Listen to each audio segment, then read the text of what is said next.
दुनिया एआई के लिए कुछ भी कर ले, भारत के बिना एआई अधूरा है।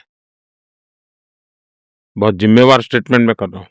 जी हाँ दोस्तों, दुनिया भर में एआई क्रांति लाने में भारत सबसे इम्पोर्टेंट रोल प्ले करता है। प्रधानमंत्री मोदी ने इस बात को भी हाईलाइट किया कि भारतीयों में प्रॉब्लम सॉल्विंग स्किल्स यानी समस्याओं का समाधान निकालने का हुनर है। साथ ही एनालिटिकल थिंकिंग यानी गहन विश्लेषण करने की सोच भी है, जो कि ग्लोबली कॉम्पिटिटिव है और इससे देश एआई क्रांति में एक महत्वपूर्ण खिलाड़ी बन गया है। और क्यों ना बने।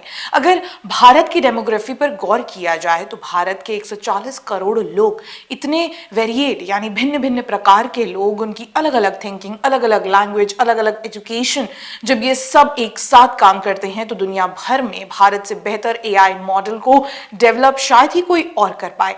कारण ये है कि किसी भी एआई मॉडल को जितने तरह के इनपुट्स भारत से मिल सकते हैं उतना शायद ही किसी और देश से मिले।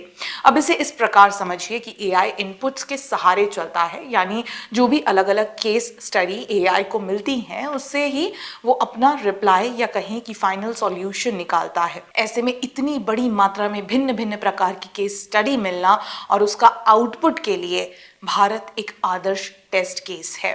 ऐसे में सवाल उठता है कि एआई में भारत का भविष्य कैसा होगा।